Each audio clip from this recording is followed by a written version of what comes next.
The mailman doesn't deliver on a Sunday. If you don't like that, you don't like NBA basketball. Anthony for three. Bang! J.R. Smith! We just saw men fly. LeBron James with no regard for human life. Cleveland! This is for you! What's going on, everybody? Welcome back to another episode of Coast to Coast. I am Ronan Gaine. Joining me as always, Chris Nambu. Thank you so much for making Coast to Coast your first listen for NBA coverage. We're in the middle of the off season here. There's not too much going on, so we got a fun podcast today. Something that we've been thinking about doing for a while is a little draft for a new team entering the league. Like it's probably gonna happen soon. The way things are going, an expansion draft is only around the corner. So we're gonna look at the teams that are what top six they're gonna protect, the best players on their team, and then we are gonna draft teams based off those players that each franchise will basically franchise tag. But we're gonna get through all that, make our draft, and then we'll see which team is better. Both teams could just be absolutely diabolical, but it's going to be fun. And then and then we're going to check out an interesting one, something that we always like talking about, the young cores in the league. There's a lot of great young teams right on the cusp of doing something big in the NBA, and we're going to look at them and rank which ones are best and which ones are most likely to make it big with the current core that they've got. And we're going to finish off with a fun new game and a little bit of NBA Would You Rather. But before we get into it all, Chris, how you doing, man? How's it been? Dude, I'm great. I actually have a cup of coffee in my hand this time. It's not too early. Usually when we do these Saturdays, it's like 6 a.m. I haven't slept like all week, but I'm excited. I've wanted to be doing this expansion draft for a minute.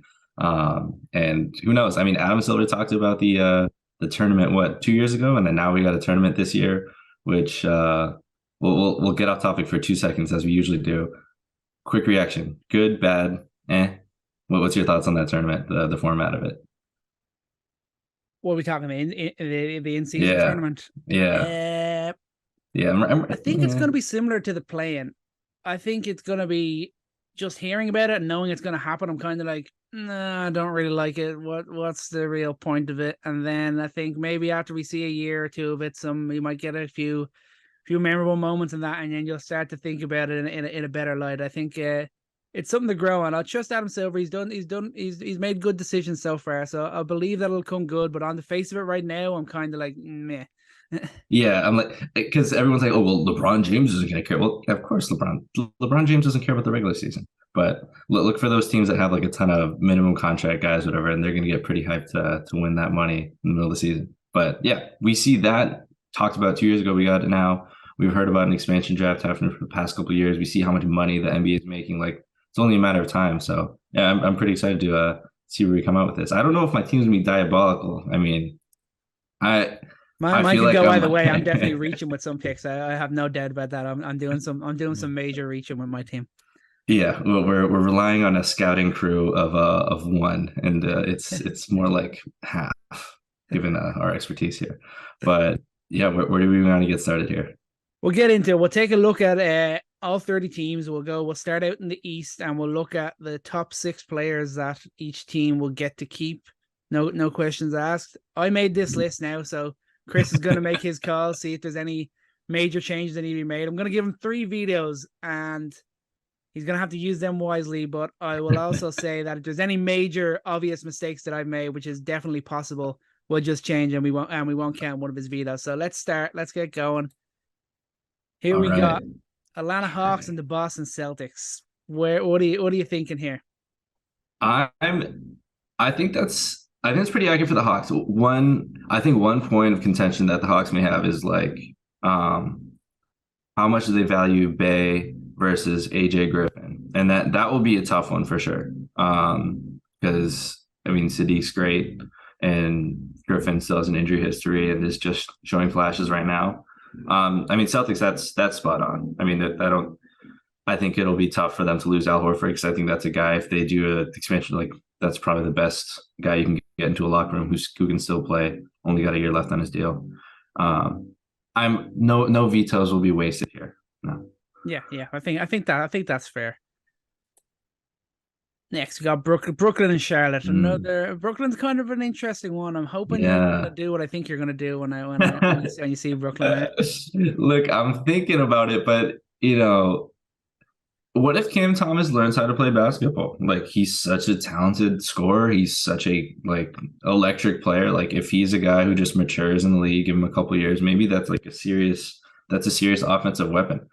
And Ben Simmons, that could just solve a lot to just have him taken off your hands, and you don't have to worry about that whole thing again. But that is definitely the big name. All the assets that have been gained. I mean, he's a big question mark. You thought I was gonna argue Ben Simmons for Ben? Oh, yeah, God, yeah. I thought about it. Trust me. The Hornets. So if I was the Hornets, I would strongly think about dangling Hayward out there, being like, hey, if you want to take Hayward, that's fine, and we'll keep Kai Jones, keep Oubre or something. But no, I think that's pretty spot on. You definitely got to keep PJ Washington. How good he's been. I think he still hasn't agreed a new deal, but I think we know that that's going to happen. It'd be crazy for that to not happen, though. Yeah. I think that's fair. Yeah, it's a good start. We're going well here, right? All right, what's next? I got your Bulls and the Cavs. The Bulls are the interesting one here. He's my veto. that your veto? I won't call this a veto. I think this is just who do you think instead, given that it's looking likely that Lonzo sadly may never play again. Who do you think instead? Definitely Kobe White. Kobe White's made strides last year. It's not going to be like the flashiest box scorer in the world, but he's shown that he's a good rotational player. Bulls have invested time in him. I think I don't think I'm going to need all three vetoes. You've been pretty good, unless we just really go off the deep end in the West. But I'm saying Kobe White will definitely stick around. And yeah, it's sad, man. I saw a video of Lonzo Ball the other day just talking about his current teammates, and it was just it's sad. Hopefully things work out over the next year. But for sure. Let's see the Cavs here. Mitchell, Garland. I don't disagree with it. The tough thing is just signing Strus. So it'll be Okoro or Strus. And Okoro is a guy that, he's the classic jump shot away. Like, what he does on the boards, what he does in the open court, what he does defensively is so important, but just the lack of a shot. And then Strus is just, I'd be curious, if the Cavs had to decide tomorrow, like, hey, we got to make a push for the playoffs. Who do we need, Okoro or Strus?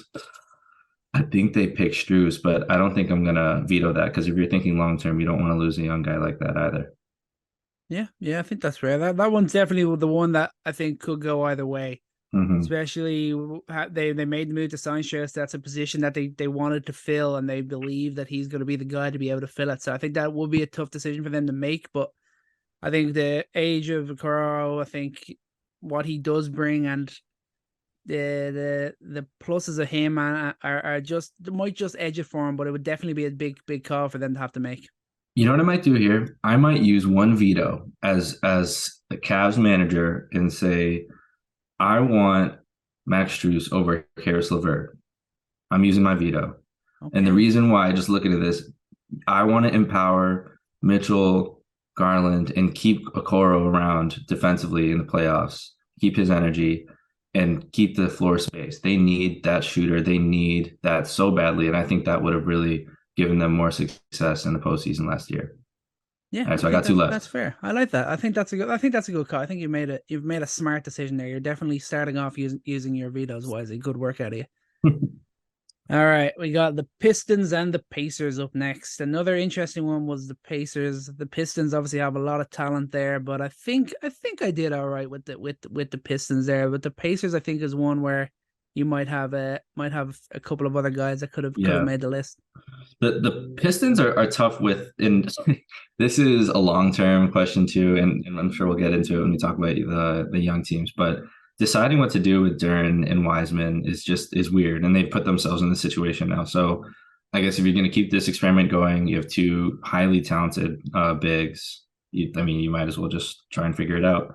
But then you're not protecting Isaiah Stewart. You're not protecting Bagley. I'm not too worried about, but Isaiah Stewart, they seem also invested in him.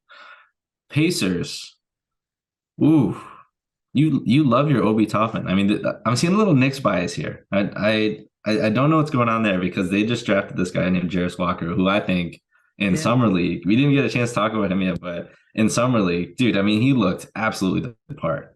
He looks like a missing piece for that defense. Are you gonna make me use another one here? Yeah, man, that was a tough call I had. I know that Oh, it's like their man. major kind of their major season signing versus their rookie. It's definitely a tough call. A major offseason signing versus is Obi Toppin? Does Obi Toppin count as a major offseason signing? I said their major season signing is what I said. Breaking news: Obi Toppin to the okay. This is now I'm understanding why coaches in like the second quarter don't want to use a challenge here because then they won't have one later. I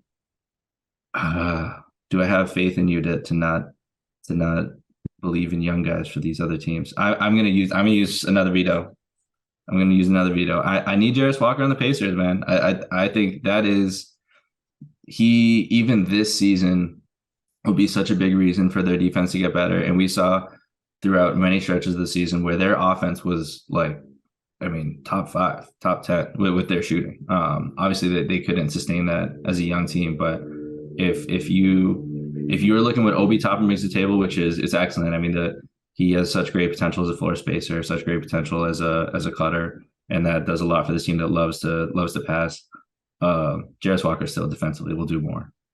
Yeah, especially and if his shot comes in, I think it's clear he'd be a bit more of an impact than and I think and I know we don't want to do too much with Summer League. I think we learned our lesson a little bit over the past couple of years, but even if the shot doesn't come right now, just what he does in the short roll, what he does being strong, getting to the basket, and just as a rebounder, like I think he'll do enough to be more valuable than Toppin, which is crazy to say for a rookie, but I think his skill set specifically for this team does that. Yeah, I think that's fair. Oh, 2 vetoes down, only 1 to go. You know, I think there's gonna have to be just a crazy one I've forgotten coming up. I think that's gonna be next before. We're not even out of the East yet. I know. Okay. All right, Miami and Milwaukee. Miami lost a couple of pieces that would have been here, and maybe soon they'll have another piece that in there. But for now, I think the two of them are fairly cutting straight. I think that's pretty straight up, and I think the Heat would probably do something that would surprise us if they did this tomorrow. I wouldn't be shocked if they did something like not protecting Kyle Lowry, but protecting like Nikola Jovic or something. Like they see something in this guy and they're willing to give up a veteran. But I mean, Lowry, he hit some key shots to get them to the playoffs. And I mean, the Bucks, I mean, I'm not really who's really interested. And I think this speaks to their depth right now. No one's really interested in outside of that top 6. So yeah, sure. And it's a lot of aging guys that are outside of that 6 as well. All right, then we got the Knicks and the Magic. The Magic, I think you're gonna have a say here. I won't call it a veto if you have something to say about the Magic there, but the Knicks I think is fairly clear cut. Ooh, yeah. Well, the Knicks. The most interesting thing with the Knicks with this situation is, and I'll let you kind of agonize over this. Is I know you love Quickly. I know obviously you can't get rid of Barrett, and Robinson when he's healthy looks great. What about Grimes, man? It's definitely tough. I think I really like Grimes. I think it'd be a really tough decision, and I think he'd be a guy that I think any new team or any other team would be right on eager to get a hold of. But I think just from what we've seen, I think the other guys have just shown that bit more at this stage, and I think for his position as well, given like the guard depth that we kind of have, I think he would just fall out of favor. But it would definitely be a tough call, and it would hurt to lose him. But I think this top 6 is probably fair. Well, I won't give anything away, but I was pretty excited to see that name left off this list. Mm-hmm. Anyways, going to the Magic, I know what you're thinking, and I'm not as crazy about it as you think I would be. I know you would assume that you have to keep Chuma Okeke on the Orlando Magic. Of course, that's absurd. No, we're talking about former overall first pick Markelle Fultz, who has had flashes with the Magic, has definitely improved as a playmaker, and I think there's different camps for who should be on this team. but there's just now there's too many guards. And I would definitely argue Markelle Fultz over Cole Anthony, just purely from like a playmaker perspective. But I think Cole Anthony has more shooting potential, obviously, based on what we've seen over the years. So if he gets in line and he realizes like what the game plan is, and that, you know, he's not going to be taking like 12, 15 shots a game, then maybe that's a better piece alongside Banchero. But I don't hate it. Jonathan Isaac, does he still play basketball? I don't know. Yeah, I feel like they'd still keep with him though. They believe in that guy. But yeah. He had a nice game. His first game back, he looked pretty flashy. He got hurt again right after, I'm pretty sure. I can't remember that. Yeah, last season felt like he was of him. Yeah. All right. I'm not too crazy about it. Let's move on. Mm-hmm. All right, we're almost out of the East, down to the last three teams. Philly was a tough one. I'm kind of like, after the first four, I'm kind of like, who the hell else are they want? Who the hell else are they really want to keep? Pick our players. Like, just who even cares? Yeah, that checks out. And then that was an interesting one too, because I was like, okay, like who would I care to draft in this team? I was like, I guess Montrezl Harrell, like maybe Bobava. I don't know. The Raptors though, got to keep Pirtle. I mean, he was the missing big for them. Got to keep your recent pick. Gary Trent Jr. So that's the one thing I think about is like, okay, does Achua have enough? Like, does he have another level? Does he have another level to his game? Can he become like a matured pick and pop and big that can defend better on the perimeter? Like, he has that athleticism. He has that ability. And Gary Trent Jr. is kind of like he's just going to shoot. He's a shooter. And Grady Dick's shooter. But that for roster construction, like they are so low on shooting ability, especially with Van Vliet gone. You can't rely on the rookie to take all the shots that, you know, if you're going to be competitive this year, you need to keep him on your team. So I get that. Yeah. I think we're good there for sure. And then the final team, the Washington Wizards. This is another one. Why is it in 36 font? This is our major focus. All right, we're getting onto our major. There's no way of changing the font size and all, or maybe I just missed it, but it was not clear. For reference, this is our amazing technological advancement of the podcast. It took us 3 years to get here, but we have words on the screen. At least everyone will be able to read this one now. Jordan, obviously you got to keep all these guys. I think the one was like, okay, Tyus Jones, that's a great pickup, and Corey Kispert, you know, he's still looking for his elite shot that he got drafted for. Are you giving up on Johnny Davis already? Yeah, that's a tough one. But I think with the guys that you got there, I think you're picking them all ahead of him. Unfortunately, he didn't really. I know he's only had his year, but like he didn't really show anything much that you're really going to be like, okay, there's no way we can't lose this guy over some of the other guys. I think exactly. You've got to give more of a shot to the guy you reached for in Koulibaly, and then you got Jordan Poole in, Kuzma, you just re-signed him. The other guys have just shown that bit more, unfortunately. There's going to be zero sunk cost fallacy with the new ownership in Washington. Like they're not going to care that the last GM took Johnny Davis, who I hope he works out. He's just he hasn't shown any elite skills and not a ton of flashes. So I would understand that Kispert's probably going to be a good piece next to anybody based on how he plays. So we're A-okay on the Wizards. Clean. We're all good. The East is done. Made it out of the East. 2 vetoes down. We got 1 to go, and we're heading out west. Let's go. The Dallas Mavericks and the Denver Nuggets. Dallas, kind of, you could make arguments for some other guys, but I think that's probably the strong 6 there. Yeah, I mean Powell definitely, like his rim rolling. His defense, that's really important to them. I get why you'd keep them there. Losing him would be tough.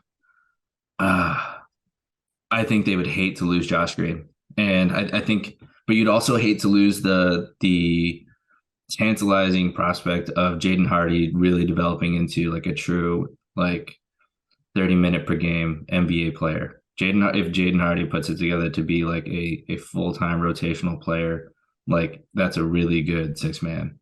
Maybe that's even a really good start. I don't know. What's your future with Kyrie Irving? So that's a tough one. Denver Nuggets, that was kind of a no-brainer. Yeah, I think that was literally their 6 players. I could barely name anymore after Yeah. that, really, But after the guys. what I think is interesting, though, like, I mean, this is another summer league shout out. Like, I mean, Hunter Tyson and you saw flash from their other two guys. Like, they drafted some really interesting archetype players. Like, I mean, Hunter Tyson's kind of like going to be their Michael Porter Jr. 2.0, and who can, I think, play better defense at this point in his career. But we'll know some more names, I think, if we did this next year, based on how they've developed guys out there. Well, the Nuggets, I don't know if you know this, but they're actually not bad at drafting. Yeah, They're actually Christian pretty good Braun. at it. If we did this last year, Christian Braun, we'd be like, who? What? Who's Christian Braun? Didn't he play in Kansas or something? I don't care. And now he's on this list. Yeah, for sure. I think it's fair. I think in terms of Dallas, I think, would you say that the Josh Green, if you were going to include him, he'd be in there for Tim Hardaway? That too. This is all about having shooting around Luka, and Josh Green hasn't consistently been a shooter. He's contributed in significant ways in being a rebounder and being a great cutter. And I think that they're gonna get that rebounding from Williams. I think Grant Williams kind of solves that a little bit, being kind of that tweener, the way that Josh was. I mean, obviously very different player in how they play, but I think they're probably, maybe you're on the right track, and I'll give you credit for that maybe they thought a little bit about Grant Williams taking that role a bit and Josh Green being a little bit more expendable. Mm-hmm. Yeah, I think that was definitely it was definitely in my mind, because Josh Green, I think last year I'd be taking Josh Green over Jaden Hardy, but then with the addition of Grant Williams and what I'm hearing guys talking about Hardy and stuff, I think he's gone to the prospect to have that little bit more belief in. But moving on then, Golden State, Houston. Houston's the interesting one now. Yeah. Golden State is that one is interesting in terms of who's the young guy they keep. So some of my spelling there is pretty interesting as well. What do we got? Jonathan Kuminga. Yeah, there we go. All right. I didn't even see that. Correct that. An active edit. See that's John. That's still not right. What the hell am I trying to spell here? I don't know. There's plenty of NBA players I don't know. I don't know of Joe Nathan. Are we good? Jonathan Kuminga. I don't know if I'd rather have Jonathan Kuminga or Moody. That's a tough one for me. I think Moody is definitely. I actually wasn't really. Yeah, I kind of forgot about Moody a little bit there, to be honest. But yeah, that's definitely a tough call. That is a tough call. No, I would have been able to spell his name and everything. Is there an E in Moody? I don't even know. But I'm sure you agonized over that. Trust me, I believe you. But that's a tough one. I'm a Jonathan Kuminga guy. I really think that he still has the potential to be their defensive do-it-all kind of player in the future. But I don't know, that's the fact that they were shopping him around for draft picks isn't a great sign that they believe in him. And I think there's a growing Moody camp in the Warriors fan base. But that would be a tough one. And I'm a little happy you left Moody off the list too. But Rockets, what was the hardest decision there? If you're deciding, you have this big young core, no one's proven yet, you don't know like what the future holds yet for this team, and you got to pick 6 guys, and that's it.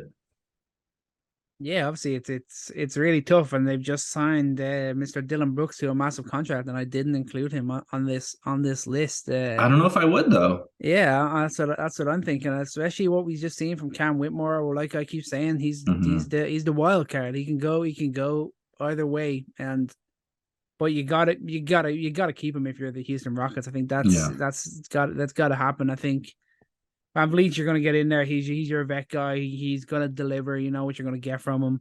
Jalen Green's your main prospect. He's the guy you believe is going to be the star to lead you. Then you can have your possible question marks. Will Şengün really develop into the guy we think he's going to be? Can him, Thompson, and Jabari Smith, can they all develop within the same team? It's going to be tough. But in terms of the prospects and the future ability of these guys, I think it's a fairly correct list in my opinion anyway. No, yeah, it is tough because in one name in particular, Tari Eason, Yeah. what I've seen from Tari Eason over this last season and in summer league, I mean he's going to be a really good NBA player. He's going to be a great two-way player. He's going to be a great defender. The shot will come. I don't see him being a star, but I see him being a really good player on a very competitive team. Like that'll be a guy that championship teams will be like, I would love to have that guy on my team. Mm-hmm. And Cam Whitmore could go from like a Jaden Hardy level beginning of his career, maybe end. Like maybe he's only ever going to be exciting and be like a low calorie scorer, not be a very smart player, not make the right moves, and that's it. But also, like he could be an all-star. He could be like a 2, 3, 4-time all-star. I mean, that the kind of trade-off that you want to make. So that would be a tough decision. An expansion draft for teams that have not figured out what their rotation is, let alone what is our future. That would definitely be tough. But I overall agree with it. Yeah. That's definitely they're one of the teams that really would have a lot of big decisions to make. Then another fairly cut and dry, the two LA teams. Yeah. I made a change there. I left out Russell Westbrook originally, but I had to just be realistic and put him in there. A lot of that guys in the Clippers now. How did you feel about choosing Kevin Martin Jr. and Terrence Mann versus Norman Powell and Nick Batum? Yeah, it was just a little bit. It was a tough call. It was kind of like it could easily go either way, really. I kind of just went with the guys that I probably see more of and what I maybe believe are going to deliver you a bit more consistently. But I think there's the ones that can absolutely go either way. Yeah.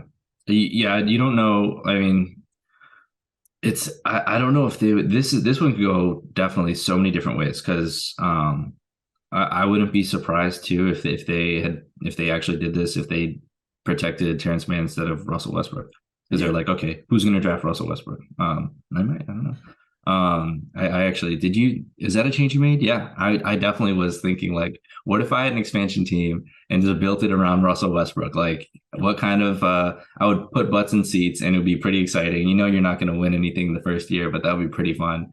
A final Russell Westbrook experience. The one situation where a team would be like, you know what, fine, let's have the Russ experience right now, like all season. But yeah, that one's tough.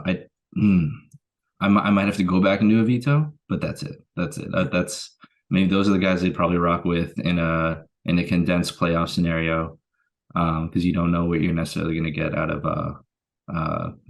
AMJ. Mm-hmm. Yeah, for sure. I think the Lakers. I think there's not really too much to say there, is there? Yeah. You're not gonna. I think with Jared Vanderbilt getting played out of the rotation against the Nuggets, that was just too much of it. And that was no knock on him. It was just, what the roster construction was at the time. They just needed more shooting. And that's, I think that's the right decision here. Mm-hmm. Yeah, for sure. All right. Memphis and Minnesota. What are we thinking here? So I might have to use one here. I might, because if I'm the Grizzlies and Brandon Clark is healthy, is this a bet on Zaire like taking a jump? Because I don't know what happened last season. It didn't come together for him. And I thought after the flashes I saw from him in the playoffs the season before that as a rookie, that there would clearly be some jump, but sometimes in the second year it's just really hard for players, and then it's in year 3. Is that what you're thinking? Yeah, that was kind of my vibes there. And then also like with Brandon Clark, and like obviously I already had the Jaren Jackson and Steve Adams in there, so I was thinking maybe they'd look at possibly Zaire, but at the same time I've got Smart, Bain, and Morant there too. So yeah, I think that's the one that could definitely go. That could definitely go either way. But I think it was like my thinking was that we should have seen a bit more of a jump from him last year, and I think hopefully it's still in there and it could still come out. Yeah, I'm not all the way off the Zaire Williams train. So if the Grizzlies protected him, I'd be like, oh, they know something. Like he bulked up, or like there's something over the course of the offseason, like they see something. So that's not egregious. That's not vetoable. I'm fine with that. Okay. And then Timberwolves fairly cut and dry. Yeah, say they'd probably be scared someone's going to scoop up Jalen Noel, but that's about it. That Jalen Noel's the guy you look at, you're like, oh, that's a score I'd want to have with what he's shown. He could, like, they could just think of moving off of a guy like Mike Conley for sure. I think it's not, wouldn't be crazy to think of, but I think in general, if you're talking them taking their 6 best players, that's probably the list that they got there. Yeah, you remove Mike Conley, that really hurts them a lot in so many ways. Obviously, Ant, Cat, Gobert. You can't lose any of those. And Jaden McDaniels, that guy is. I mean, that it's interesting for a team like the Timberwolves where they have star power in Anthony Edwards, rising star. Karl Anthony Towns has been there forever, and if there wasn't all of the trade value that had to be dumped into Rudy Gobert, like he's a guy people love for his defense. But Jaden McDaniels, he's such a fan favorite of the Timberwolves. Like he's such a cult hero of like how he came up. So he should be actually number 1 on this list. That's the one change I would probably make. But yeah, this is good. Is there in no particular order now? It was just kind of the memory of each team when I first did them out, but it kind of worked out that way, you know. Right, New Orleans and OKC. So these are 2 teams, and I think Pelicans more than Thunder, that will, similarly to the Rockets, have a tough time when they haven't condensed their roster yet and they don't know exactly who's going to be there. But I won't share who I would particularly want to protect, because I'm not going to give away my draft strategy to the other expansion team. I think I know who you're looking at with the Pels. I would have to assume it's the Hoover, Mr. Dyson, huh?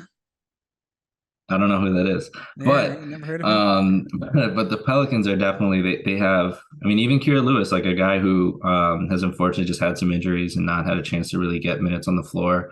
I'm curious that these are players that if they end up getting traded or not making it on these teams, like, is that just lost potential, or maybe another team could see it? I mean, we're seeing kind of a little revival from a guy like Dennis Smith Jr., where it didn't really work out early in his career, and now he's starting to get some real playing time. And so those are guys I'd look out for on an expansion team. And the Thunder too.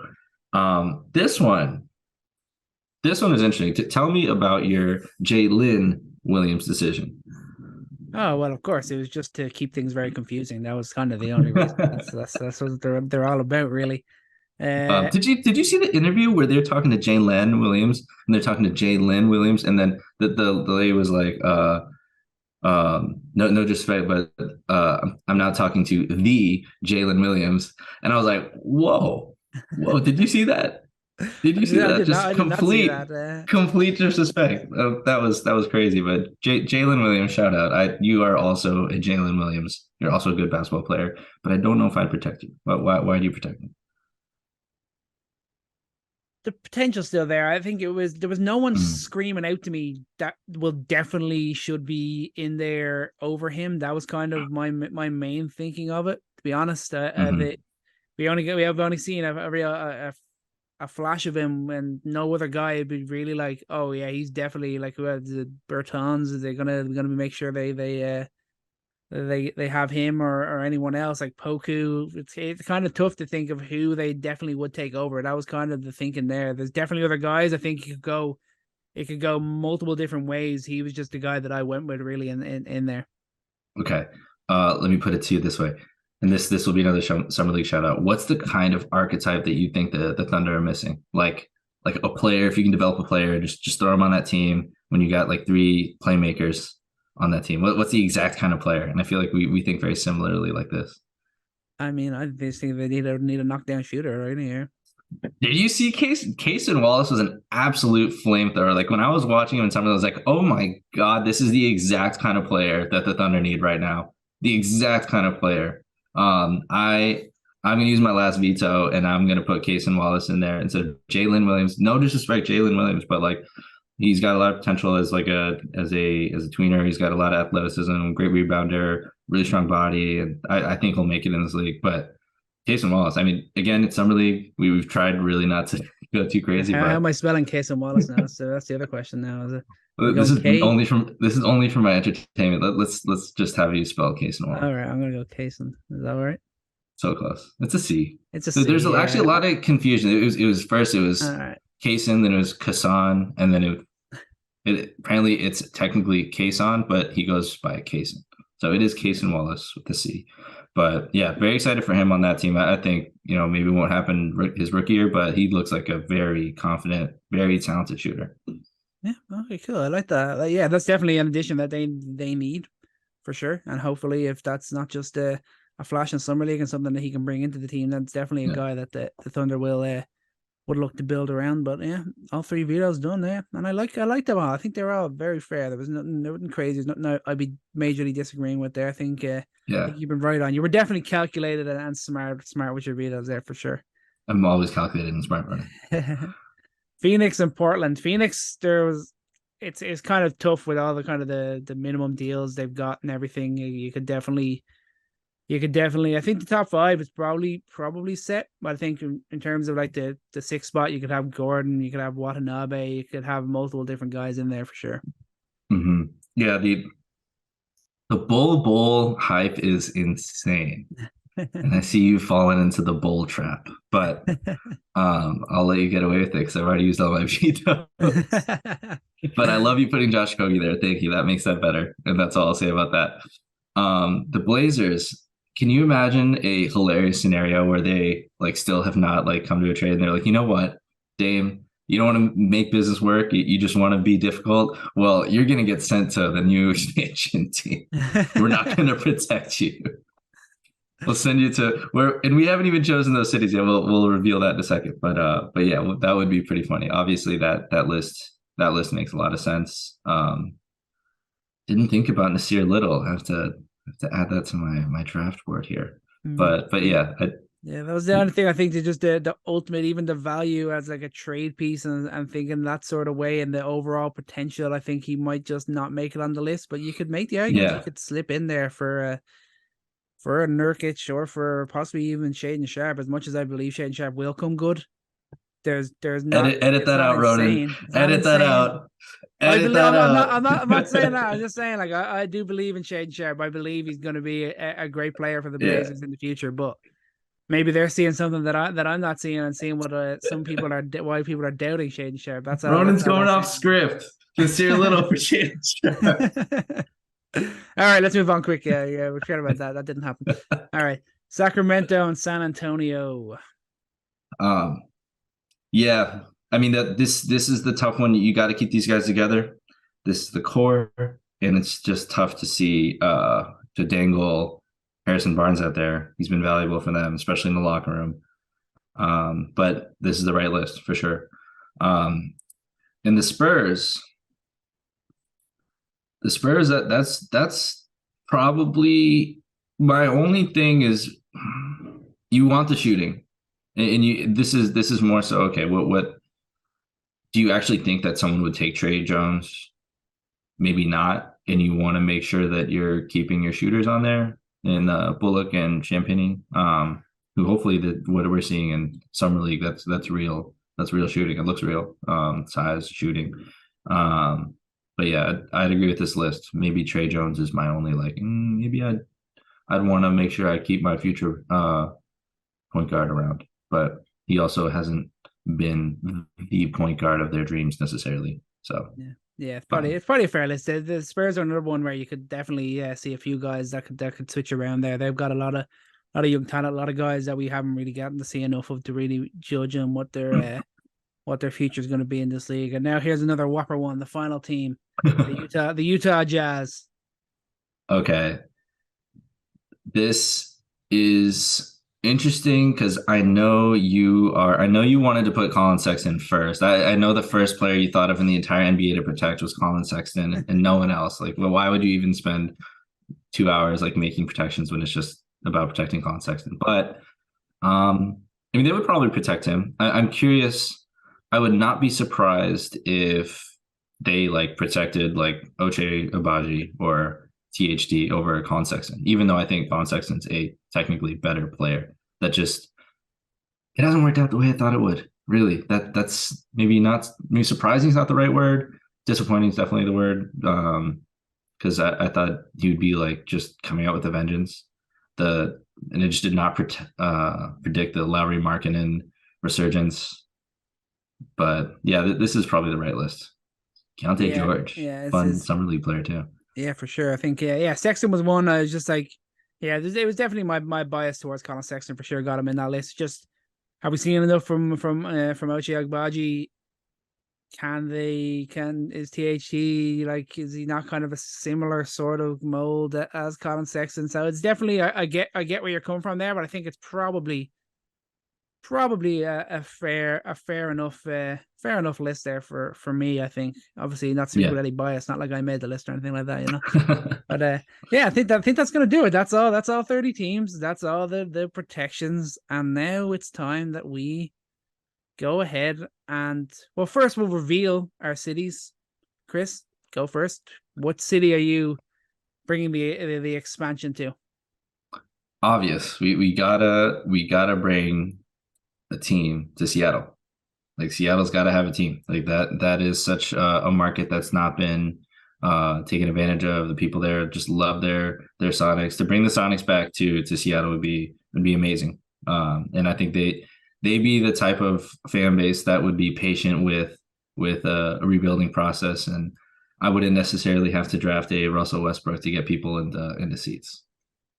Yeah, I think that's definitely fair. I think I'm going to go for the standard one, the team that the city that's always the big one whenever we're talking expansions in any league or any sport, and just say we're going to take a team out to Vegas. It's gonna happen. It's going to be the way. I believe it. It's probably going to happen. You know. We probably throw the T-Wolves and the Pelicans out east then, and that Possibly. would. I mean, I think the T-Wolves should have been out east for a while. I mean, they're just so much closer to all those teams out there. They should be playing with the Bucks. They should be playing with the Bulls. The Pels should be playing with those with the Heat and all that. So the Magic, but that probably makes a lot more sense. But all right, are you ready? Are we ready to go here? Are you ready to? I'm going to give you the first pick. I'm going to be generous and give you the number one pick. We're going to pick seven. We're going to pick 7 players each. So we're going to get essentially a starting 5. We want to call it a starting 5. We'll just say the 5 best, and then we're going to have our role players after that. But we're going to each pick 7 players. We'll go back and forth. There's only the 2 of us, so we'll go your pick, my pick, and so on. Yeah, that sound good? Yeah. Do we each get a minute on the board? I'll give you a minute. Your minute starts right now. You won't need it. I hope you won't need it for your first pick, though. No, I won't. I might need 30 seconds. It's tough. Are you reaching or are you going safe? That's the other big question here. Oh, there we go. This is up. Let's get going here. I am going with Dyson Daniels. Boom. First pick. That's definitely, I'm going to say that's a bit of a reach there. I know you're a big Dyson Daniels guy, but that's a slight. Let me justify it for 2 seconds. You want to have a guy that can play both ends of the floor and do it. I mean, he's going to play defense at a elite level, and you don't get that in a lot of guards. He's got elite size, and the shooting will come, and playmaking. How many guys are you going to get out of this list that could lead an offense and play elite defense on both ends? That's something you're not going to see out of most of these guys once you're protecting the top 6 of every 30 teams, all 30 teams. Yeah, I think that's fair. I'm going to be a little bit quicker with my first pick. I'm going to go safe as houses for my first pick, and I am going to take Chris Paul, a great guy. You might only have a year or 2 left of him, but what a guy to have around your team to start things off. And I'm sure he'd love it out in Vegas, and Vegas would love him too. But I think that's just such a safe pick. Great guy to have around. He's gonna help improve some of the younger guys that I'm gonna start reaching for now. I think he's just a definitely safe, nice pick to start off. Chris Paul. That I knew there was gonna be one name that, like, as I spent so much time thinking about it, like I would just completely forget it. So you slipped that in there because he's on the Warriors now. I'm sure I'm not alone. Oh man, that's tough. Okay, so my second pick, I'm going Buddy Hield. Yeah, that's a good pick. I was hoping you might forget about him, but that's yeah. Yeah. I like that pick. How can you not like an elite shooter this modern league? I think the experience that he's got, I think that's a no-brainer of a pick. I really like that. I'm gonna reach just a little bit and go for a guy that I was super high on coming out of the draft. He has yet to deliver, but he is still young, and I think he could thrive, hopefully thrive, playing with Chris Paul guiding him. And I'm gonna go over Killian Hayes, the Detroit Pistons. Killian Hayes. I'm gonna take him because he's a guy I still believe could be a lead point guard for a team in the NBA. So I have this little list, this short list on my draft board here. Gambles ? And Killian Hayes is on there. Yeah, that is a guy who I hope one day figures it out because the defensive tools are there. All the potential was there. Looking at him before the draft, but yeah, hasn't worked out. I'm going to go my third pick. This one is tough, but I'm going to go with Harrison Barnes. Okay. Another vet. I like it. Hard to not like it when you saw what he's done for the Sacramento Kings. Yeah, it's tough because you put all these young players in front of me, and you know me, my instinct is like, oh, I'm gonna draft like the next fill in the blank, the next. But you have an expansion team. You got to put butts in seats. You got to be competitive. You got to sell tickets, and you got to put together a competitive team. And I think I got to stick with players that I know are going to be good. Yeah, I think that's definitely fair, and I think I'm gonna come back at you and draft myself my own sharpshooter, and I'm gonna take Joe Harris.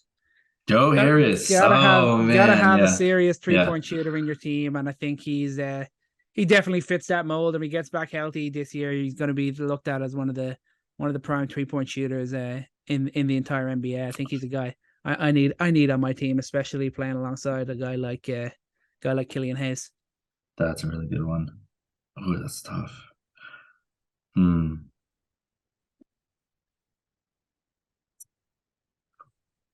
Now, when you're building this team out, I think this would be an interesting thing of how a expansion draft would be so much fun for fans if it was happening in real time, as opposed to like I think it would be great if they did it in real time as opposed to if they just announced it and then teams did it in private. Because in reality, like the decision making tree of like your actual rotation instead of just a random player who. Not a random player, but when you're drafting a rookie, it's like, okay, we got a whole team already. We'll see what he does 5 years from now. It's like, no, this is a team we're going to play with in 3 months or whatever.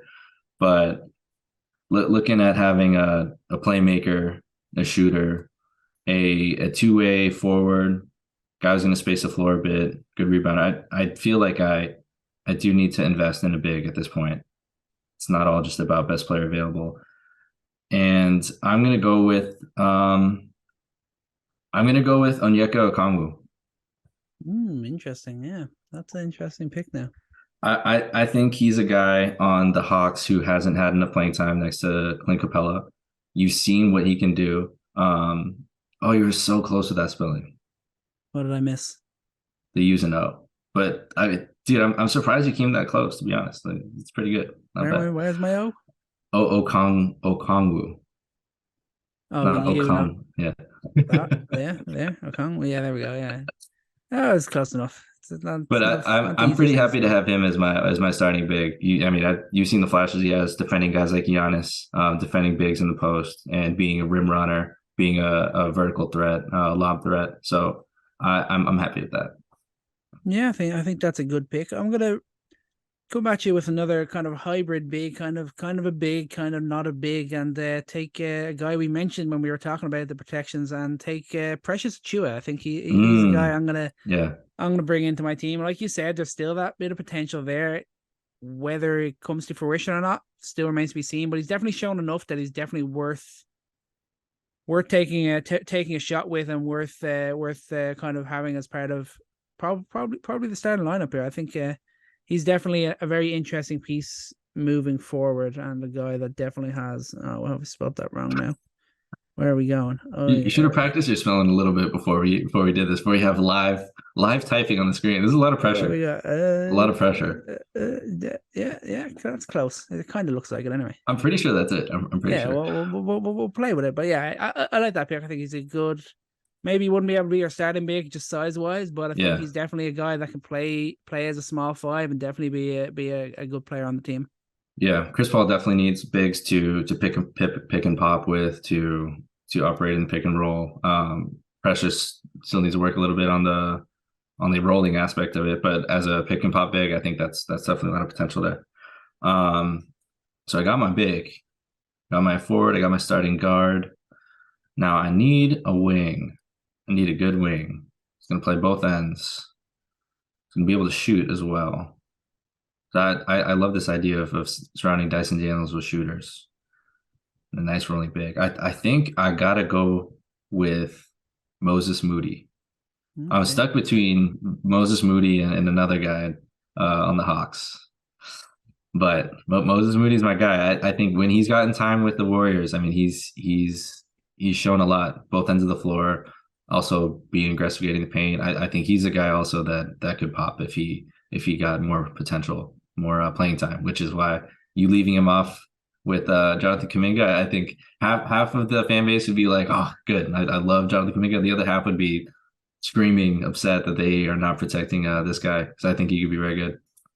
Yeah, I think you're right there. I think it's definitely that's one that's going to be a tough call if the Warriors were forced to make it, but likely when this does actually come around, they might have easier decisions to make with some of their older guys. Might just be beyond it at that stage, and they won't be looking to protect them. Maybe I'm gonna steal your other Atlanta guy right now. Maybe not. I'm not too sure, but this is a guy I believe has a lot more to give, and we didn't get to see a whole bunch of it last year, but I think the potential is real, and I'm gonna take AJ Griffin. Oh yeah. He had some impressive shooting performances last year, man. He did for sure, and I really liked what I saw of him in college. I think he's got a lot of talent, and I think definitely untapped potential there, and I hope we're going to get to see a lot more of him this year and a lot more consistency out of him. I believe he's a guy I believe in for the future, and I think I'm gonna take him out there in Las Vegas and let him see what he can do. AJ Griffin, Joe Harris, those are lights out shooters right there. Two lights out shooters. Now if anyone can get in the paint, I don't know if Chris Paul can still probe the paint like he used to. I don't know. Now I gotta go with another forward here. And this one is a little bit tough. A little tough. But am I going to go with a young guy, or am I going to go with an older guy? This is probably going to be the tough decision making of a team that again is trying to be competitive now and not think too far into the future, because you got to get off to a good start just in terms of building your market. And I think that everywhere this guy has gone, he's been a fan favorite based on his effort and all the things he does defensively, on the boards, even playmaking a little bit. So I'm going to take Jared Vanderbilt. Yeah, damn you! I wanted to sneak him in there. I think okay, let's go. I knew I was going to steal one of yours. That's good. So Jared Vanderbilt, I mean, you can play him at the 5 at times. You can play him at the 4. You could play him in pick and roll. You can pass a little bit. But most importantly, like, he can switch onto everything. He can play defense on whoever you want him to. You can throw him on Steph Curry at times, and it's just crazy what he can do on that end of the floor. So be excited to have him and pair him defensively along with Dyson Daniels. Those two guys would definitely cause a lot of havoc out there. Yeah, I think that's definitely a good pick. It's good fit as well. I think I've got to take a legit big and one who's never going to be a star, but always is going to be solid and get the job done. And that's I'm going to go with Maxi Kleber there in the 6th spot. Nice. I'm going to take Maxi. I think just solid player. Never going to do anything amazing, but definitely capable of starting. Definitely capable of spreading the floor, and a more than capable big in the modern NBA.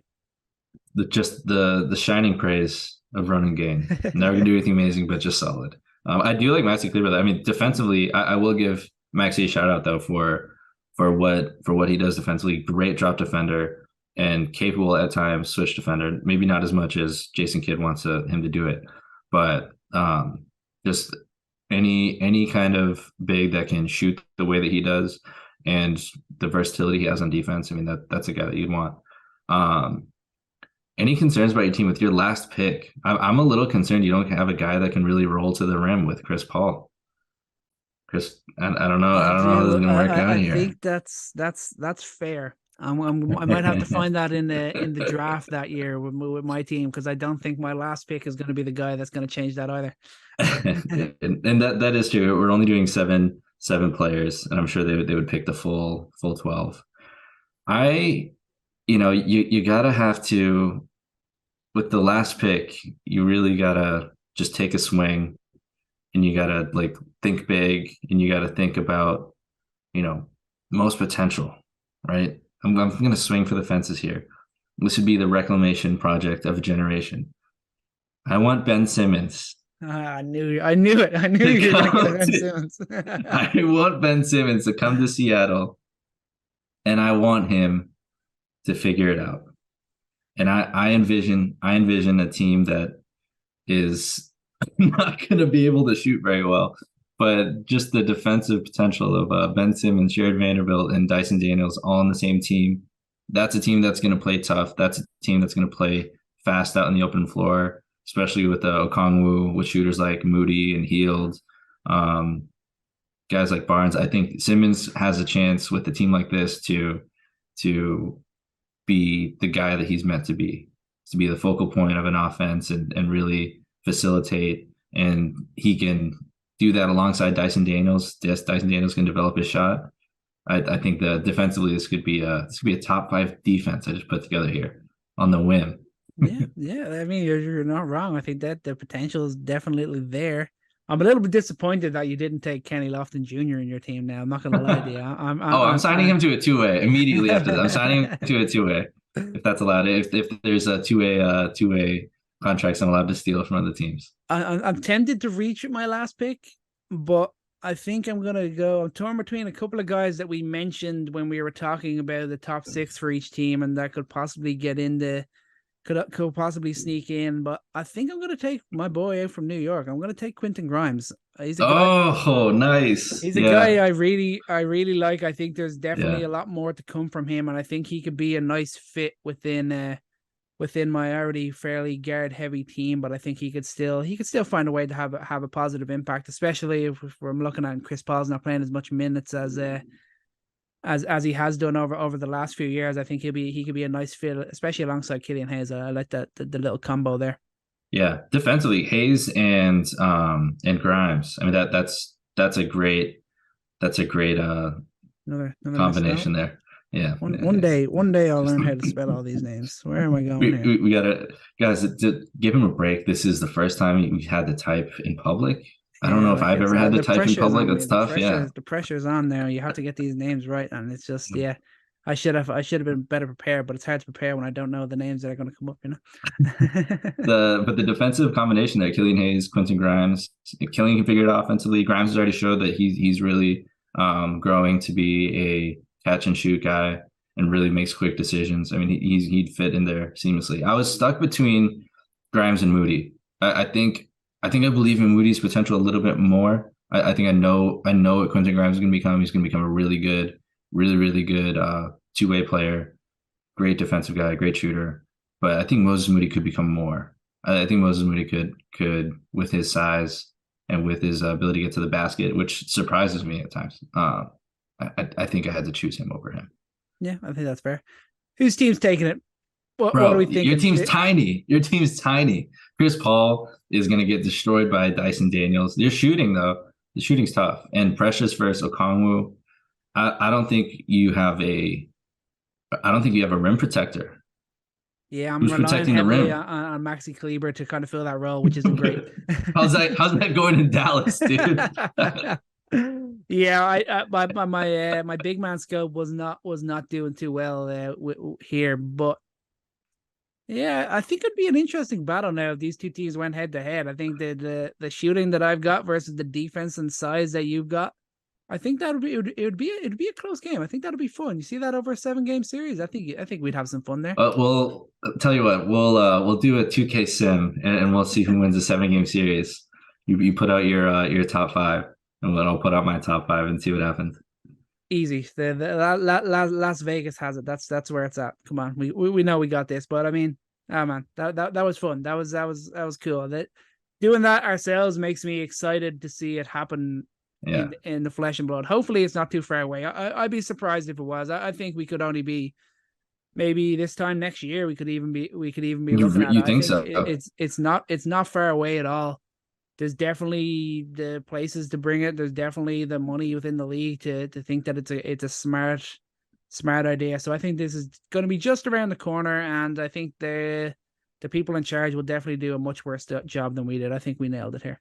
I think getting Chris Paul out there would definitely be that would be interesting. I would say that it might take a couple years. I don't know. The logistics would be crazy, but I mean, Las Vegas and Seattle. I mean, Seattle already has the infrastructure for it. Las Vegas already has the infrastructure for it, and the fan base in Seattle, and also the just how much revenue they would get in Las Vegas for it. I think that's realistic. But yeah, if you did it in person, I mean that's really tough. Like I didn't even think about it like that before we prepped for this, but having to think about the ripple effect of each draft pick is huge. It's like, okay, like you have so much time to think about each player, and you already have like a culture in your locker room. And you have to think about in the moment, like, okay, is this a guy that we want in our room, like really to build a culture here? Because this is the first seeds that you're building for a franchise. So it's tough. And that's also why neither of us took Dylan Brooks. Hey, I thought about it. I thought about it. But yeah, about it. It was a thought that quickly. That's where it ended. Well, that's unfortunately no surprise, and that's something that I'm sure we'll get into now as we switch over and get back to what's going on in the league today and get a look in at some of the young cores. We're always big for talking up the young guys, the young teams, where they can go, what sort of potential they have, and on today's pod we're going to do a little ranking of the best young cores in the NBA today. We're going to be talking about general ranking, where the teams rank. We're also going to be looking at the teams, each put forward a team most likely to go big, most likely to make it to a conference finals or even a championship, the team most likely to fail, possibly split up, and then even a look at the teams best set this year to go and compete and make a little playoff charge. Starting off though, here's our little core. This is the 11 teams that I think are all qualified. We've got the Thunder, of course, the Rockets, the Pacers, San Antonio, Detroit, Orlando, New Orleans, the Cavs. Obviously, you kind of forget that the Cavs still got a few young guns out there. I know their main guy is a guy who's entering his prime years in Mitchell, but their core has still got Garland and Mobley, who are still 23 and 22. And the Hornets, obviously a young team. Memphis, you forget how young they are because they've had so much success over the last couple of years. And the Trailblazers are a very young core. Damian Lillard is obviously still bringing up the average age there, but maybe he'll be gone by the start of next season, and then they'll definitely be a team where we're looking at as a young gun side. Where do we want to start with this? What do we think is the ranking? If you're talking top 5 overall out of these young cores, where are you going in terms of their talent now and just overall ability to develop in the future? Yeah, you put these teams in front of me in terms of young core, and it's interesting. There's definitely tiers to this, and the Cavs, a little bit of exceptionalism just because they did get a star. They won the Donovan Mitchell sweepstakes out of nowhere, but you consider what they have in Garland, you consider what they have in Mobley, and I mean that even without, I think Donovan Mitchell, I think I'd be pretty excited with that pairing. And then the same thing with the Grizzlies, like how good John Morant's been, how good Jaren Jackson Jr. has developed into, how good Desmond Bane has been. Like they've become good very quickly. So it's almost unfair to steal 2 of the top 5 for both of them because they're teams that have, I mean, the Cavs didn't make it far in the playoffs this year, unfortunately. But I think they've shown that they're that team. Like they are going to be there pretty soon. And the Grizzlies, I mean, they were right on the cusp. They're right there. They were knocking on the door of a finals appearance pretty early on. So I think looking at these other teams though, I think the way I've thought about this is who's going to be the first of these teams that we're not really sure about that's going to make it to a conference final, or at least make it close, like a 7-game series in the second round, like really competitive there, like they're almost there. And when I look at the West, I have to put the Thunder there. I have to put the Thunder there because of what we've seen from Shea and the amount of talent that they have there. And it's really about superstar talent. They are the first of these teams really for their guy to become a superstar. I mean, Shea, I think when you compare Shea and Donovan Mitchell, they're right on par with each other. Yeah. And after that, it's really about the Pelicans. So when I'm looking at both conferences, I think in the West, it's about the Pelicans, it's about OKC, and it's really just with the Pelicans about health. Because they've got a nice mix of veteran talent as well. So it's really tough to gauge if they're a young team necessarily, and then they have that big question mark on them. But I think with Zion, if Zion's healthy, he's also the guy that they drafted who is a superstar when he's on the floor. What about the West for you? Like who's the team you look at out of that list and you're like, okay, that's obvious that's going to be the next team. So I think it's a mixed bag for the rest of them. Yeah, it is a bit of a mixed bag. You don't know what's going to happen with Portland. We don't know what they're going to look like after whatever happens with Dame. We don't know what way their roster is going to get reconstructed because they are fairly guard heavy at the moment, especially with Dame. And even so, if he was to move on, then you look at New Orleans and they're a team that I'm struggling to get behind. I'm struggling to get behind the Pels because I just don't believe that Zion's gonna get it together. He's obviously got issues with his weight, just the way his body is. He obviously has to work that little bit harder to shed the weight, and it seems like he's just not really too interested in doing that, and that's causing. I think that's probably having an impact on why he's injured so much. When he's on the floor, obviously he's unbelievable. He's a superstar. He's a guy we're like, why have we not got to see this guy go on a playoff run yet? Because he is an absolute destroyer. He's an animal. But being on the floor is kind of the most important thing for any of these guys, for any player, really. You got to be out there. So I kind of doubt them a little bit. And then you get and look at the Spurs. I'll see how they build around Wemby. I'm looking forward to seeing what they're like this year, letting to see what he's like. I love that comment. I saw some video. He's just playing a game with someone interviewing him, and he's saying he's looking at developing the skyhook, and that's something I was like, I want to challenge him to be able to bring that back to the league. So if he's working on that, I love to hear that out of him. So I'm excited to see what they're going to be like and how they look to build around Wemby from here. But like you said, it's got to be the Thunder. They've got the star. They've got Shea. He's the guy who's shown us he can be that 30-point per game scorer, that guy who can lead a team of rookies and almost kind of misfits to a near winning season and a near playoff berth last year, which is what he did. He had them at, I think it was 40 and 42, and then they were just that one win away from being in the playoffs. So I think they're definitely the team that you're going to look at over the next few years, and even this year to make that jump. We see the growth from Giddey, from Jalen Williams. Chet Holmgren, I think he can have. I'm a big Chet Holmgren believer. If he can be healthy and he can produce even as a rookie, that's a big plus for them and moving forward as well.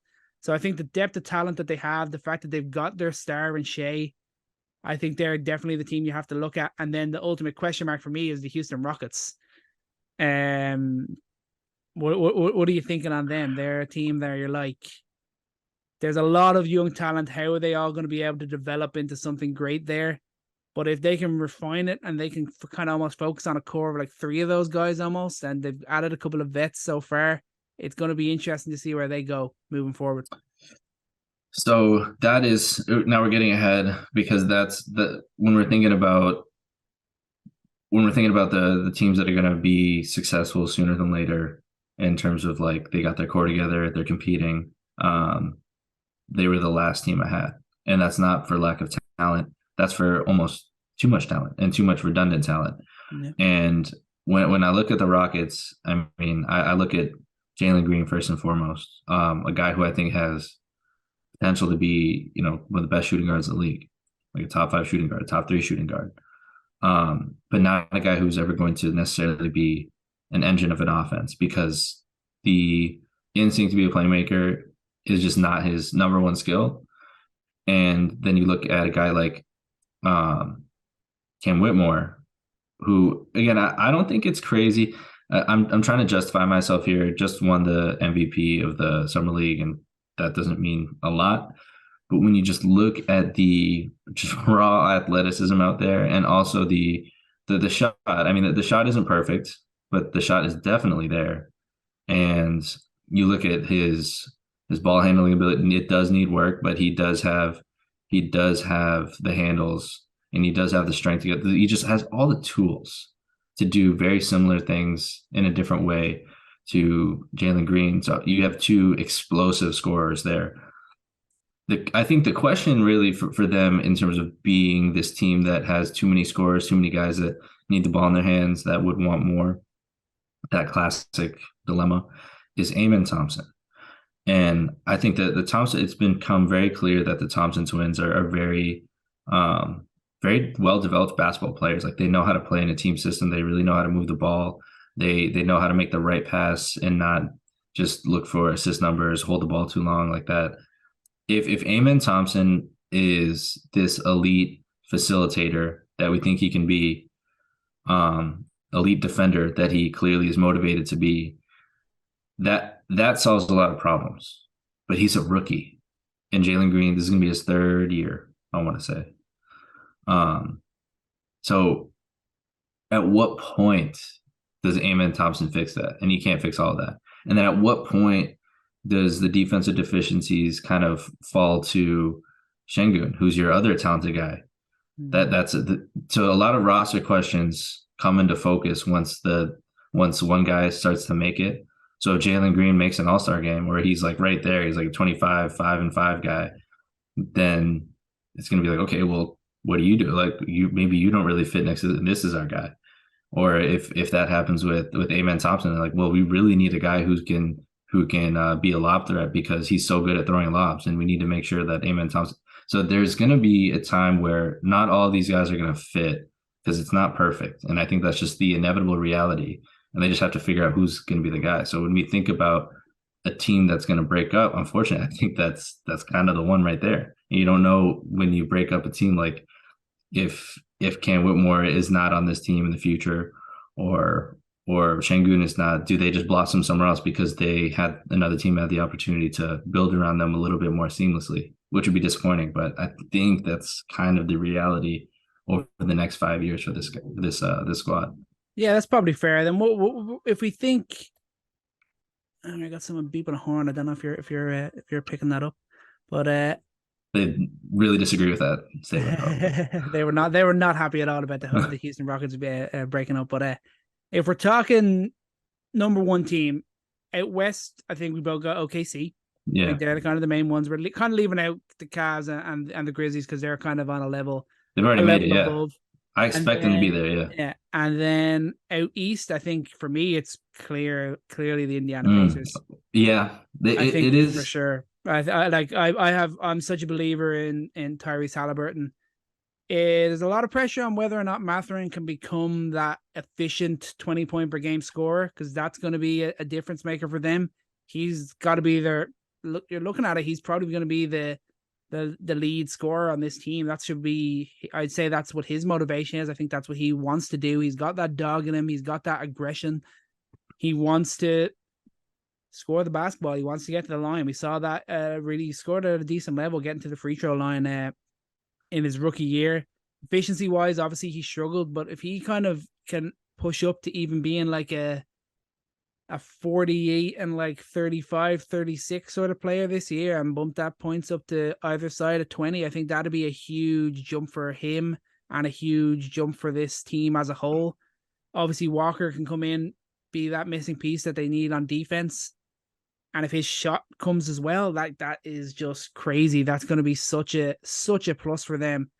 And if Turner and Halliburton, they stay healthy. Obviously, Halliburton only played 56 games last year, so it's a slight worry. Turner is more kind of consistently a guy, stepping on pieces of Lego and different things like that, getting hurt. The health remains Lego there. Guy. the potential is absolutely there. They've got good depth now as well. Addition of Obi Toppin, Nembhard. They've got Bruce Brown in. They still have Buddy Hield on the roster. This is absolutely a team that can be in the playoffs next year and really be doing big things over the next 5 years. Yeah, they're so the question of them making it the furthest compared to the other young teams. There's I think when we talk about Mathurin, though, I want to get on that for a second. I'm not too worried about. I think the scoring will come for him. He's a natural scorer. And his instinct is absolutely there to aggressively get to a shot and gets like he looks the part. Yeah. Defensively, like he has the tools to be a good defender, and that's what the Pacers need the most. Like when the Pacers were on last year, like they were on. We talked about it. Like that team can score buckets at will. Like the ecosystem they've created on offense just naturally gets shooters open, naturally creates lanes. They all want to run. Like it's perfect. But defensively, guys like him are going to need to buy in. Because Halliburton buys in, but he's just not physically not a great defender. Like he's never going to be an elite like stopper on defense. But I think Mathurin has the tools to do that, and it's the buy-in there. We'll see if that comes. I'm curious though. Like I know the roster construction's a little wonky with the Magic and the Pistons, because we're not talking about just next season. Like next season, obviously, I think the Pacers are going to be better than both those teams. Yeah, but Hornets. I want to believe in the Hornets. I believe in LaMelo Ball. I don't buy that this is it. Like, oh, we got Brandon Miller, we got LaMelo Ball, and that's it. You know, like and that could change like after the end of the season. Maybe Brandon Miller is like the next coming of Paul George. He just doesn't have the physical body yet to prove that. And he seems like a project. And we don't know where that project will go. But I think when you look at the Magic, though, you have three big playmakers. And I think that's just my bias in terms of like the kind of players that I like. But you see a similar mold in OKC where you have three guys. And you look at Josh Giddey. Josh Giddey's like, he's not a guard. That guy's big. Yeah. He's a big playmaker. And you see how successful they've been with having three guys who can really create for others and create for themselves. And that's kind of what the Magic are doing. And like they are almost too big. Like they having Jonathan Isaac there too, what was kind of weird. And then having Bol, it was hilarious just how many bigs they got out there. But having three bigs in Wagner, in Banchero, and in Anthony Black, that's something that's really intriguing to me. I love what the Pacers are doing, but if we're talking like 3 years down the line, like if the Magic just kind of fix things up a little bit, kind of the way that the Thunder are trying to do, kind of the way the Pacers are trying to do right now, if they just like made a couple trades and got shooters in, and their players are progressing, like I think it seems like they will, I think they'd be a better team than the Pacers. Like defensively, more potential defensively, bigger size, more playmakers, just more balance, the ability to switch. I think they'd do a lot more like that. And I think then they'd be a tier above the Pistons and the Pacers. I think the Pistons still have a little bit to go, but I'm really intrigued by what Cade Cunningham can do. Mm-hmm. And if Jaden Ivey, if his growth is there, and also Asar Thompson, I think they have rosters that could catch up very quickly to the Pacers over the next few years. So I'm not sure that Pacers are necessarily undoubtedly the first, just because they are right now. If we're just talking first team that's going to have the chance to be in the Eastern Conference Finals, I'm really curious to see how the Magic and the Pistons start to fill things out. Yeah, no, I think that's definitely fair. I think it's just a bit more work, and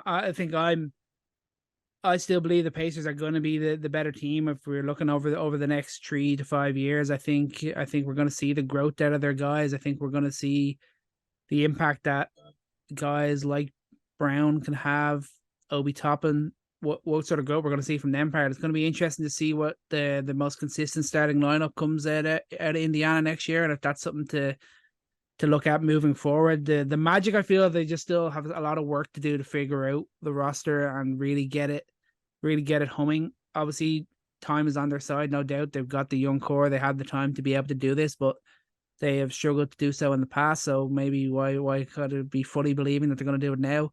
I think the Pistons are definitely the interesting one. The Hornets have a decent bit to go. How much of an impact can Mark Williams have? I liked him coming out of the draft, but we didn't get to see too much last year. What sort of jump can he take? Brandon Miller, like you said, he's a project. LaMelo is their guy. That's the important. That's like the key spot to get, and then you just fill around him. So they're in a decent spot, but it's going to be interesting to see what they look to maybe do with the likes of Hayward or Rozier or a few other guys like that. If they look to flip those guys, or what way they move on to it from here. But then if you're thinking teams most likely to fail, most likely to crash out, you're on the Rockets there. That's the team you think for that? Yeah, I think even for like, because their conflicts are like major players, and I think fail is a tough word. I guess when I say fail, I mean like when you have players that you've drafted that you believe in that will ultimately not work together. So maybe you're still a playoff team, but like the project didn't work out the way that you wanted it to. I guess that's what I mean, because I believe in all these teams in their direction, but I don't think the Rockets will, as currently constructed, the major faces will be there by the end.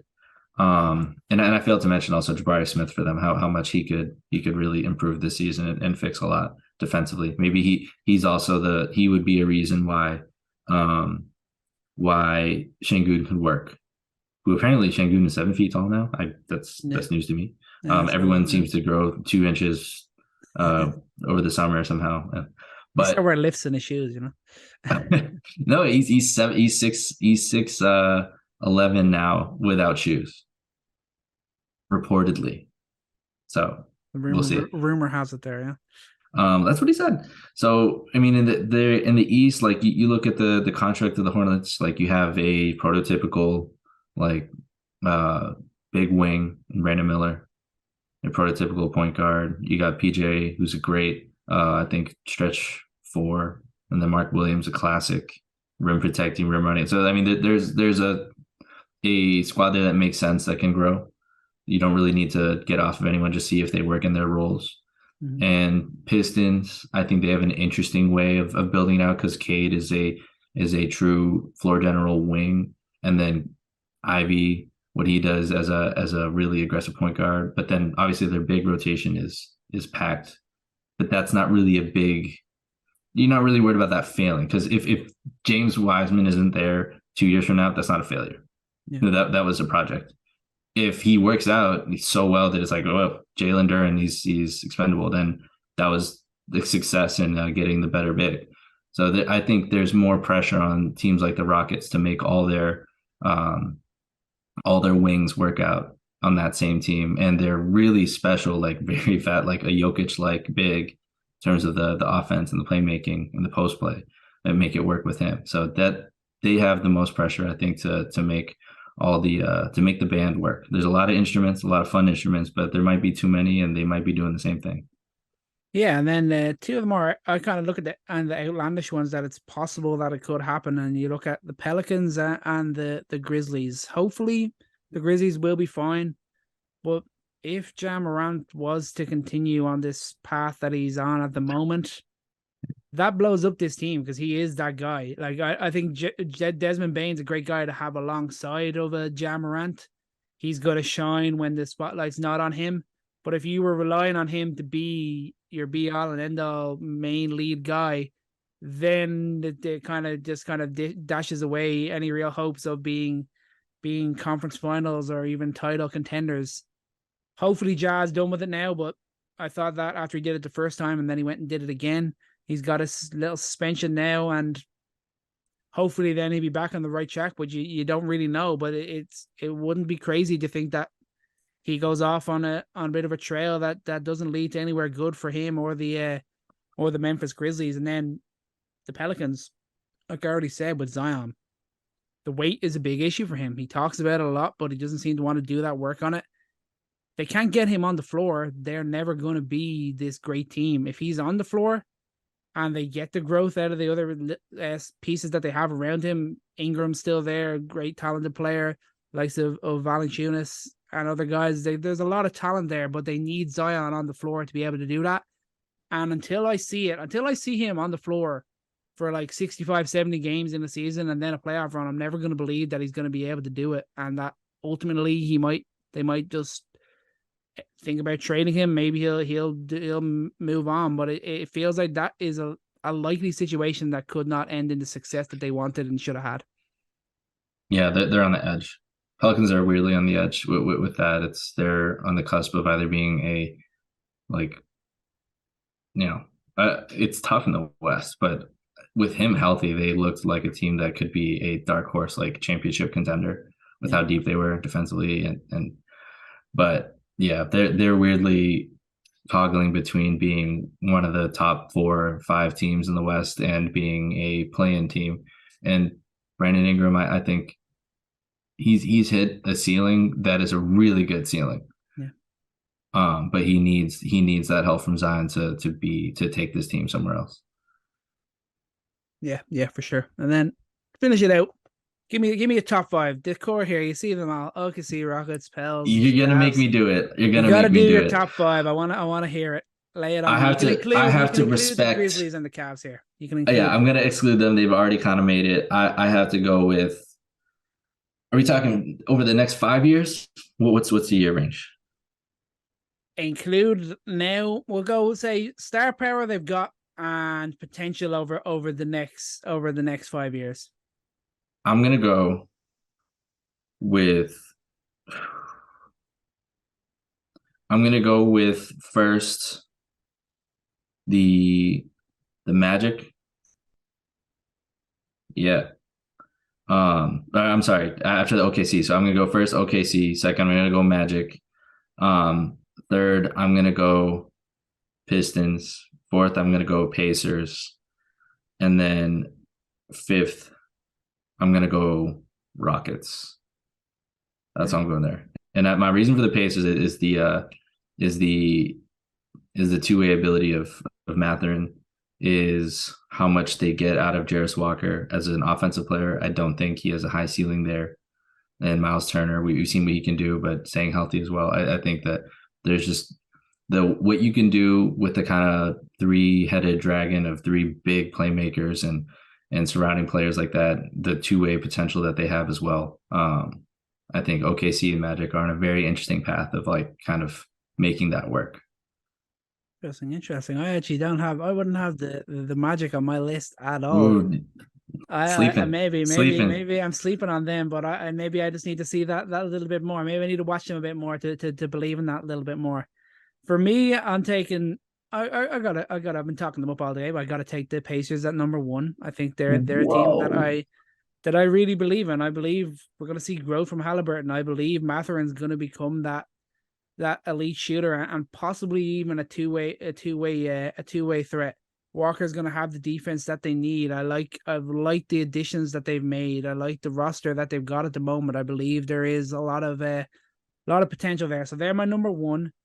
Then obviously OKC, Shea, Chet. I'm a big believer in that duo. If Jalen Williams really becomes that kind of dead-eye scorer, playing alongside the two of them, Giddey continues to develop. There's a real great core of talent there, and all the assets they have to really to make moves. Like they're in a great position to go and succeed.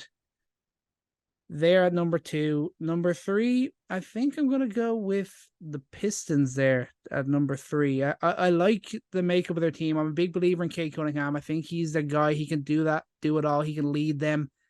If Jaden Ivey develops, is going to them as a backcourt duo is going to be huge. I think Acer Thompson is going to be a real big impact player on this team, and the overall talent. I think they're not all going to be on this team when they're going and competing in the playoffs, but I think you look at like 3 or 4 of these guys can definitely be a core to build on for the Pistons, and they're going to have success over the next maybe 3 to 5 years. At number 4, that's going to be an interesting one. I'll go with the Rockets at 4. It's going to be tough for them to figure it out, but I think that there's enough talent there and enough star power for them to really kick on. And if they're smart, they shouldn't fail. They shouldn't have to completely blow it up. They should have enough pieces here to at least build a consistent playoff team. At number 5, I guess I'll give the Spurs a shout. I'll give Wemby and the Spurs that number 5 spot. They're gonna have to continue to draft well. That's how they build their original success under Pop. They drafted really, really excellently and built a winning team and built a winning culture around that.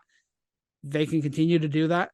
They are going to be able to build a great team. And if Wemby is even half the player that people are talking him up to be, how can they fail?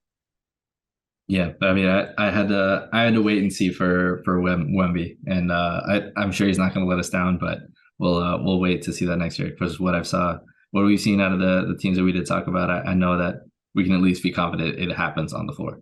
I'll wait for Wemby to respect these other players for sure. Yeah, the interesting spot there is am I sleeping on the Orlando Magic? Banchero. I think you're sleeping on Banchero. Or is Chris being overhyping the Magic? That's the one. I think that's the main talking point we're going to get out of this. That's the one to watch over this course of this season. We'll keep updates on the podcast of how the Magic do over the next while. Let's see the growth we get out of Banchero year 2 and how the team fits out at all. But yeah, that's an interesting one. I didn't think you're going to go there with the Magic. I'm definitely going to have to keep my eye on that. But I think that was a fun conversation. It's always good to talk to these young teams. There's so much talent there. It's so hard to really make a prediction. Like any of these teams could do amazing things because there's so much young talent in the NBA today. But there's just those guys that you fall in love with and you just hope as much as anything without even just speaking with knowledge or facts. You just hope that they're going to be the guys and they're going to be the next generation's a star because the last generations is slowly wheeling away. The Brons and the Currys and that of this era, they're slowly weeding away, and it's time for the next generation. But we're gonna finish off with a new game, a little bit of NBA Would You Rather. I know Chris just loves all this stuff, and he's really excited for it. When would you? I'm really curious where this is gonna go for the finish out. I think you're gonna enjoy it. I'm gonna start off with an interesting one.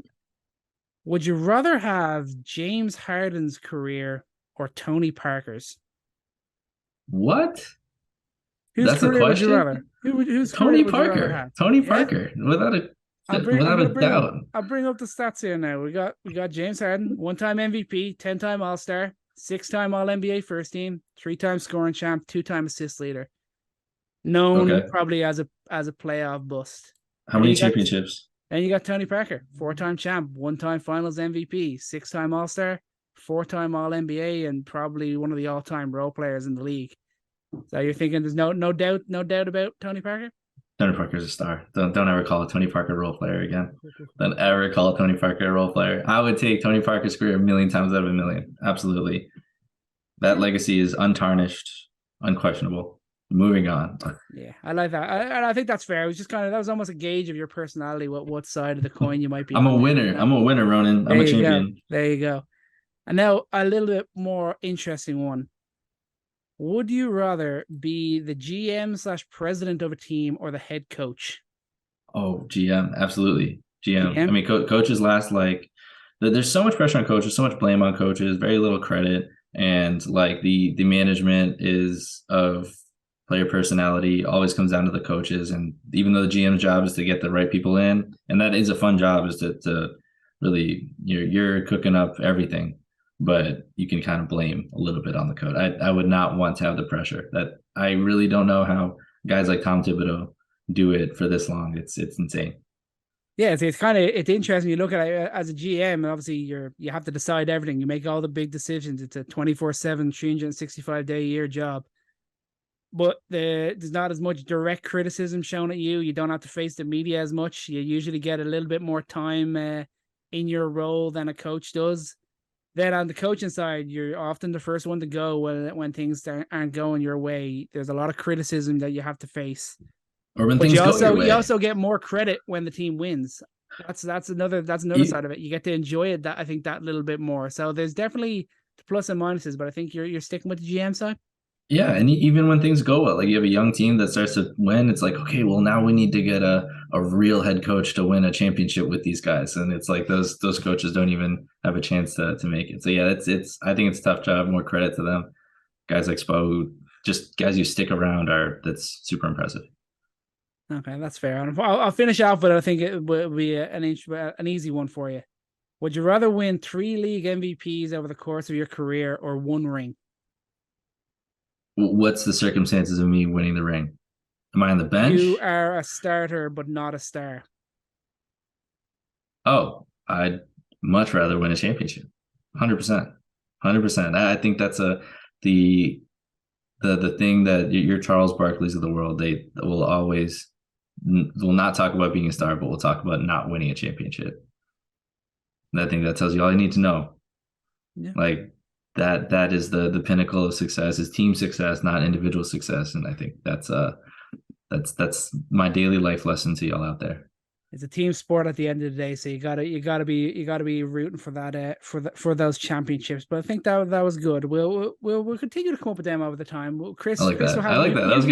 You can come back at me next step. You think of I got you. some juicy ones, and you come back at me. But that's gonna do it for today's episode. Fun little way to finish off. It's been a fun pod. Expansion drafts, young cores. I thought were going to be tough questions, but they were easy for Chris. New game, but all having fun in the NBA off season.